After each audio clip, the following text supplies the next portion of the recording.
Welcome to SCI smart. শুরু করছি clerkship, miscellaneous, Kolkata police এবং ওয়েস্ট বেঙ্গল পুলিশের অঙ্কের কিছু গুরুত্বপূর্ণ সমাধান নিয়ে। সহজে 1 সেকেন্ডে কী করে অঙ্ক সমাধান করা যায় সেই অঙ্কগুলো নিয়ে আজকে শুরু করব আজকের ক্লাস। চলো দেখে নেওয়া যাক কীভাবে কত তাড়াতাড়ি করা যায়। দেখো, প্রথমে আজকে আমরা দিনের দৈর্ঘ্য রাতের দৈর্ঘ্য হচ্ছে 1.5 ঘন্টা বেশি। তাহলে আমরা সবাই জানি দিন ও রাতের দৈর্ঘ্য কত? 24 ঘন্টা। দিন ও রাতের দৈর্ঘ্য 24 ঘন্টা। তাহলে 24 ঘন্টা থেকে যদি আমি 1.5 ঘন্টা বাদ দিয়ে দিই তাহলে কত হবে? 24 ঘন্টা থেকে 1.5 ঘন্টা বাদ দিয়ে দিই তাহলে থাকবে কত? 22.5 ঘন্টা। 22.5 ঘন্টা। এই 22.5 ঘন্টা কি হবে? এবার 50-50 দিন রাতে চলে যাবে। 22.5 ঘন্টা অর্ধেক কত? 11 ঘন্টা 15 মিনিট। তাহলে উত্তর আমার পড়ে গেল 11 ঘন্টা 15 মিনিট, মানে 11 গুণ 1/4 ঘন্টা। 15 মিনিটকে যদি আমরা ভাগ করে দিই 60 দিয়ে, তাহলে দেখো 1/4 চলে আসবে। 4 × 60, 1/4, তাহলে 11 ঘন্টা 4 মিনিট। দেখো নেক্সট অঙ্ক দেখছি আমরা। 75 বন্ধু মৌলিক সংখ্যা কারা কারা আছে? 61 প্লাস 67 প্লাস 71 প্লাস 73। এটা যদি যোগ করি তাহলে কত হবে? যোগ করলে কত দাঁড়াচ্ছে? 272 হয়ে গেল তো আমার। পরের অঙ্ক চলে আসি। পরের অঙ্ক যদি আসি, দেখো একটা শহরে কি বলেছে? একটা শহরের লোক সংখ্যা 5720 এবং স্ত্রীর চেয়ে পুরুষের সংখ্যা স্ত্রী লোকের চেয়ে 320 জন বেশি। লোক সংখ্যা কত? 5720। 5720 থেকে যদি আমরা আর এখানে কতজন বেশি আছে? 320 জন। তাহলে এখানে 320 জন যদি আমরা বাদ দিয়ে দিই তাহলে কত? 0 0 3 আর 7 4 আর 7 কত হচ্ছে? 54। তাহলে 54টাকে দুই দিকে যদি ভাগ করে দিই তাহলে স্ত্রী আর পুরুষ এখন সমান হয়ে যাবে। তাহলে এখানে দুটো ভাগ করে দিই সমান ভাগে, তাহলে 2700 আর এটা হচ্ছে 2700 স্ত্রী আর পুরুষ, তাই তো? কিন্তু এখানে কত বলেছে? কাকে বলেছে? স্ত্রী লোকের চেয়ে পুরুষ লোক বেশি। পুরুষের সংখ্যা কত? তাহলে পুরুষটা যদি 320 যদি বেশি হয় 320 যোগ করে দিলাম, তাহলে 0 0 7 আর 3 0 3020। এটা হচ্ছে উত্তর। ঠিক আছে। ঠিক পরের অঙ্কতে চলে আসি। পরের অঙ্ক দেখো, একটা ত্রিভুজের পরিসীমা 30 সেন্টিমিটার। তার অনুপাতগুলি আছে। তার অনুপাত আমরা জানি যে অনুপাত যদি ভগ্নাংশ থাকে অনুপাতগুলো সরল করতে হবে। সরল অনুপাত করলে কি হবে? লসাগু দিয়ে গুণ করতে হবে। 20 15 আর 12 এই যদি লসাগু করি তাহলে লসাগু 60। তাহলে 1 এর 20 ইন্টু 60 ইজ টু 1 এর 15 ইজ টু 60 ইজ টু 1 এর 12 ইজ টু 60 যদি গুণ করে দিই তাহলে কত হয়? 4 3 20 60, 4 15 60, 5 12 60। তাহলে অনুপাত আমার চলে এলো 3:4:5। এবার এই অনুপাত দিয়ে আমি 30 সেন্টিমিটার যদি ভাগ করে দিই, বলছে ক্ষুদ্রতম বাহুর দৈর্ঘ্য কত? তাহলে এটাকে আমি 30 সেন্টিমিটার ভাগ করতে হবে। তাহলে ক্ষুদ্রতমকে 3, তাহলে 3 বাই কত হচ্ছে? 4 আর 5 9, 9 3 12 ইন্টু 30। এটা যদি করি 3 4 12, এটা যদি কাটি এটা 15, এটা 2, তাহলে 15/2 মানে 7.5, 7.5। 7.5 কত? 7.5। এটা হচ্ছে উত্তর। দেখো নেক্সট অঙ্ক চলে আসি। দেখো বলছে ঘন্টায় 45 কিমি বেগে চলমান একটি ট্রেন 12 সেকেন্ডে একটি বাদ্যস্তম্ভ অতিক্রম করে। তাহলে ট্রেনটির দৈর্ঘ্য কত? তাহলে 12 সেকেন্ডে আর 45 কিমি বেগে 12 সেকেন্ডে বাদ্যস্তম্ভ অতিক্রম করছে, মানে 12 সেকেন্ডে যাচ্ছে কত? ট্রেন নিজের দৈর্ঘ্য যাচ্ছে, তাই তো? 12 সেকেন্ডে ট্রেন একটা বাদ্যস্তম্ভ নিজের দৈর্ঘ্য অতিক্রম করা। তাহলে 12 সেকেন্ডে কত যাচ্ছে সেটা বের করলে বেরিয়ে যাবে। আমরা জানি ঘন্টায় 54 কিমি বেগে যাচ্ছে।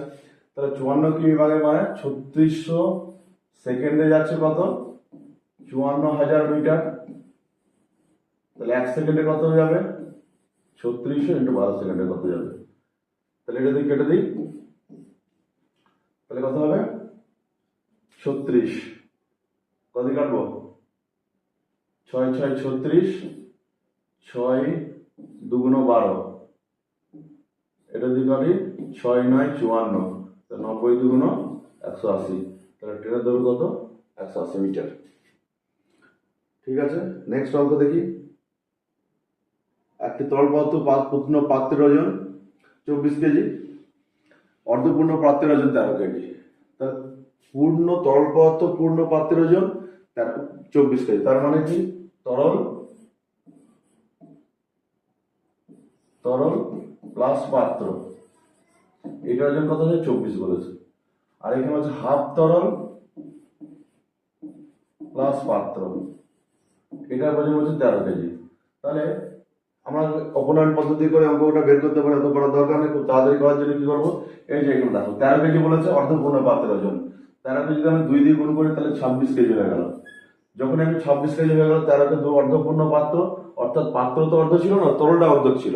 তাহলে এখানে যদি গুণ করে দিই 2 দিয়ে, তাহলে কত হয়ে যাচ্ছে, তরলটা এক অংশ তরল হয়ে গেল আর পাত্রটা দুবার হয়ে গেল, এটা টোটাল 26 কেজি হলো। তাহলে 26 কেজিতে ঢুকে আছে, এক অংশ তরল ঢুকে আছে, দুবার পাত্র ঢুকে আছে। আর এখানে কি আছে, একবার তরল একবার পাত্র আছে। তাহলে একবার তরল একবার পাত্র কেটে গেলে যদি 26 থেকে 24 বাদ দিয়ে দিই তাহলে কত হবে, 2 কেজি। তাহলে 2 কেজি হচ্ছে পাত্রের ওজন। তাহলে কি করবো, যে অর্ধ তরলকে 2 দিয়ে গুণ করে যে এক পূর্ণ তরলকে বাদ দিলেই আমার একটা পাত্রের ওজন বেরিয়ে আসবে। পরের অঙ্ক আসি, যে দুটি সংখ্যার গুণফল ও ভাগফল বলেছে 128 আর 2। গুণফল 128, ভাগফল 2। যদি অপশন দিয়ে করি তাহলে এমন একটা সংখ্যা পাওয়াতে হবে 128 ইউনিট ডিজিট 8 আসতে হবে, আর ভাগ করলে 2 আসতে হবে। দেখো এখানে 9 কে যদি 2 দিয়ে ভাগ করি তাহলে এখানে ইনফর্মেট আসবে। 7 কে যদি 2 দিয়ে ভাগ করি তাহলে 7 আসবে, 7 দুগুণে 14 আসবে না। 8 কে যদি 2 দিয়ে ভাগ করি তাহলে কত হবে, 6 6 48, 8 আসতে পারে। আর 16 কে যদি 2 দিয়ে ভাগ করি তাহলে কত হবে, 8 8 আর 16। তাহলে এই দুটো যদি গুণ করি তাহলে 128 হয়ে যাবে। তাহলে দুটো সংখ্যা, একটা 16 আর একটা 18। তাহলে বড় সংখ্যা কত, বড় সংখ্যা হচ্ছে 16।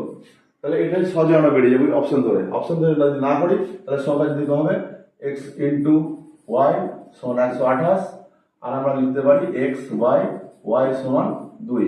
তাহলে x সমান কত, 2y। তাহলে 2y এর মানটা এখানে বসিয়ে দেবো এই সমীকরণে। তাহলে 2y ইন্টু y সমান 128। তাহলে 2y স্কোয়ার সমান 128। তাহলে y স্কোয়ার সমান কত, 60, 6 12 4। তাহলে y সমান কত, 8।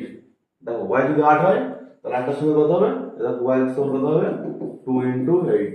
তাহলে কত হবে, 16। তাহলে 16 আর 8, তাহলে 16 হচ্ছে সবথেকে বড় সংখ্যা, এটাই এসেছে।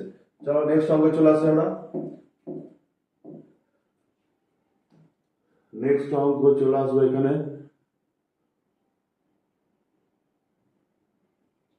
8 নম্বর। দেখো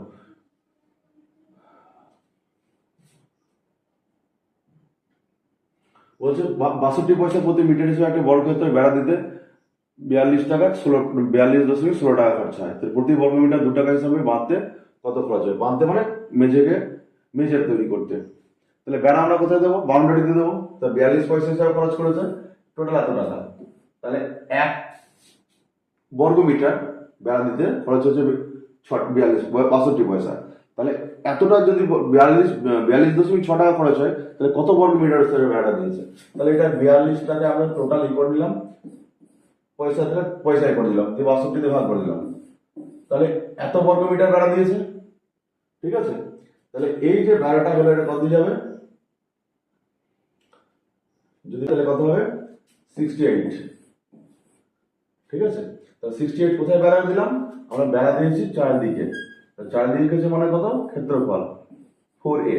তাহলে আমরা লিখতে পারি 4a, এটা সমান 68। তাহলে a সমান কত, a সমান 68 বাই 4 মানে হচ্ছে কত, 17। তাহলে আমরা বেড়া দিয়েছি কোথায়, বাইরে। এক একটা বাহু কত, 17 করে।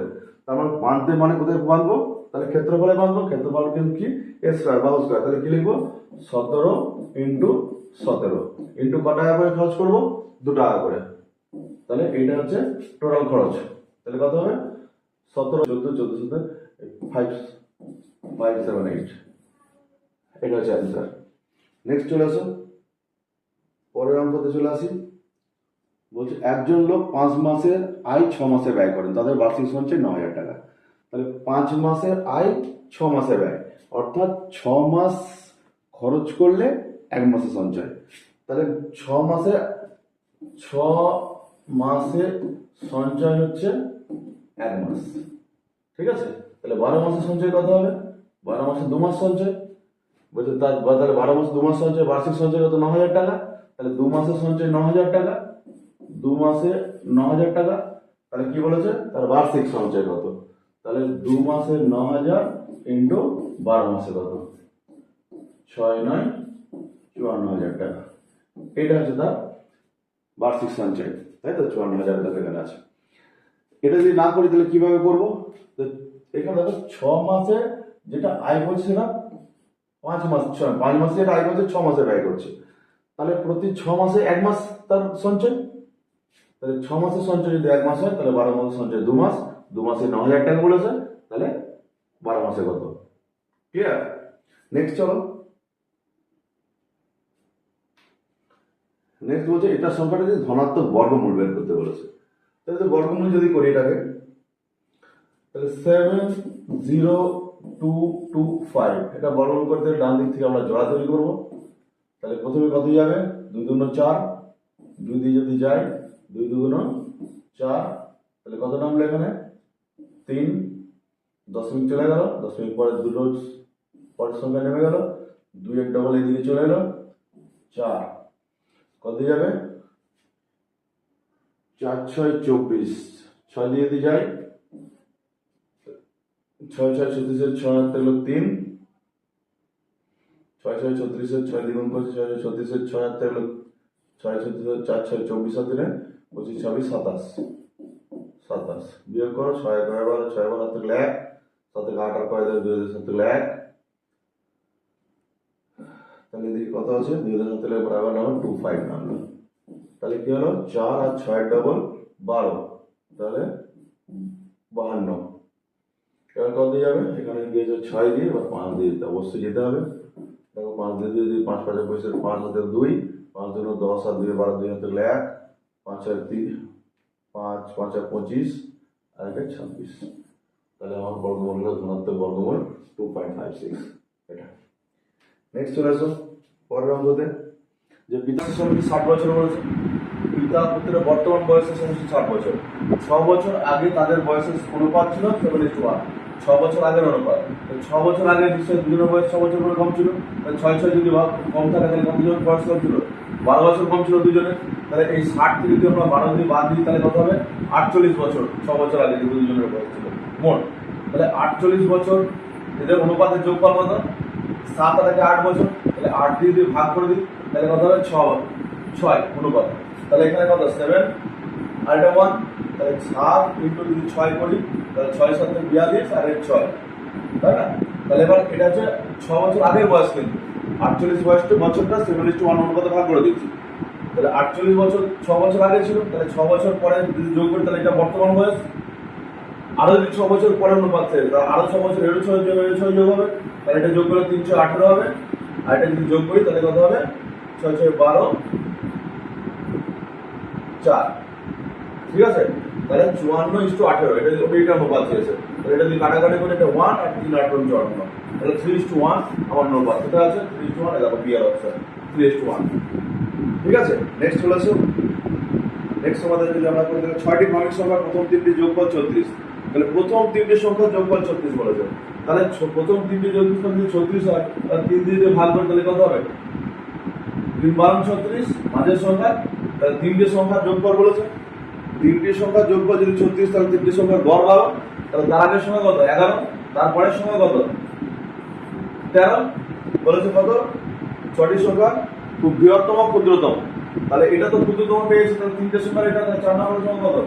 14, 5 নম্বর কত? 15, 1 2 3 4 5, তারপরে কত? 16।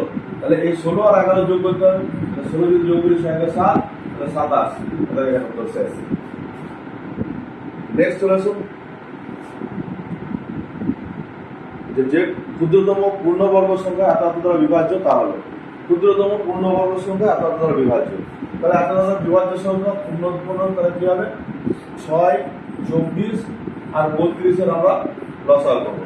তাহলে প্রথমে দেখো 2 দিয়ে যদি যাই 16, 8 2 16, 12 2 24 আর কত? 16 2 32, 16 2 32। আবার 2 দিয়ে যাই 4 2 8, 6 2 12, 8 2 16। আবার 2 দিয়ে যদি যাই তাহলে 2 2 4, 3 2 6, 4 2 8। আবার 2 দিয়ে দিলাম তাহলে 2 1 2 3 আর 2, সরি 8 যাবে, তাহলে শেষে 2 আর 3 থাকবে। এবার পূর্ণবর্গ করতে হবে, তো পূর্ণবর্গ করতে সবার জোড়া দরকার। তাহলে এর একটা জোড়া আছে, এর একটা জোড়া আছে, কিন্তু দেখো এর কোনো জোড়া নেই, এর কোনো জোড়া নেই, তাহলে এই জোড়া আমরা দিয়ে দিলাম। এবার তাহলে কথা সেই সবগুলোকে গুণ করে দাও, তাহলে কত 2 2 4, 2 2 9, 4 9 36, আর দিকে 2 2 4, আর 2 2 4, তাহলে 4 4 16, 36 ইন্টু 16, এটা গুণ করলে কত হচ্ছে 36 আর 16, এই যে গুণ করি 6 6 36 আর 6, 6 এটা কেউ আছে 576, ঠিক আছে। বেশ, পরের অঙ্ক চলে আসে। বলছে 2.5 মিটার লম্বা একটি মই দেওয়ালে হেলান দেওয়া আছে, এর উপরি প্রান্ত ভূমি থেকে 2.4 মিটার উপরে আছে, মইয়ের নিম্ন প্রান্তের ক্ষেত্র কত দূরে আছে। তাহলে এটা যদি বের করি আমরা, যখন একটা এত মিটার লম্বা মই একটা দেওয়ালের উপর এইভাবে লাগানো আছে, এইভাবে 2.5 মিটার একটা লম্বা মই, উপরি প্রান্ত ভূমি থেকে এটা 2.4 বলছে, এটাতে 2.4 হয়, এইটুকু দূরত্ব কত করে আছে। আমরা পিথাগোরাসের উপপাদ্য জানি যে অতিভুজ স্কয়ার সমান লম্ব স্কয়ার প্লাস ভূমি স্কয়ার, লাগিয়ে দাও 2.5 স্কয়ার অতিভুজ স্কয়ার, তাহলে লম্ব কত 2.4 স্কয়ার প্লাস ভূমি স্কয়ার, তাহলে ভূমিটা আমরা এখানে x ধরে নিই, এটা যদি ধরে নিই x, তাহলে x স্কয়ার, তাই না। তাহলে ধীরে ধীরে চলে আসি x কে, তাহলে কত হচ্ছে x স্কয়ার সমান 2.4 স্কয়ার, 2.5 স্কয়ার মাইনাস 2.4 স্কয়ার, এটা তাহলে x স্কয়ার কত 25 25 625, দুটোর পর দশমিক, তাহলে 24 24 কত হচ্ছে, তাহলে 5.76 পয়েন্ট থাকলো, তাহলে এটা x স্কয়ার আছে, তাহলে এটা যদি বিয়োগ করি কত হবে, তাহলে বিয়োগ করো 6 করে করো, এটা বিয়োগ করলে কত হচ্ছে 0.49, তাহলে x স্কয়ার যদি 0.49, তাহলে x সমান কত হবে, x স্কয়ার 0.49, তাহলে x সমান আমরা পেয়ে যাবো 0.7, তাহলে এটা এসে আছে, তাহলে এটা মান কত 0.7 মিটার। ঠিক আছে, আজকে এইটুকুই থাক, এরপরে যে পার্টগুলো আছে আবার পরের পার্টে এগুলো প্র্যাকটিস করো। পরের পার্টে আমি এখানে প্রায় 200টা অঙ্ক আছে, 200টা অঙ্ক আমি এবার পরপর পার্টে আমি এগুলোকে কমপ্লিট করে দেবো। ওকে।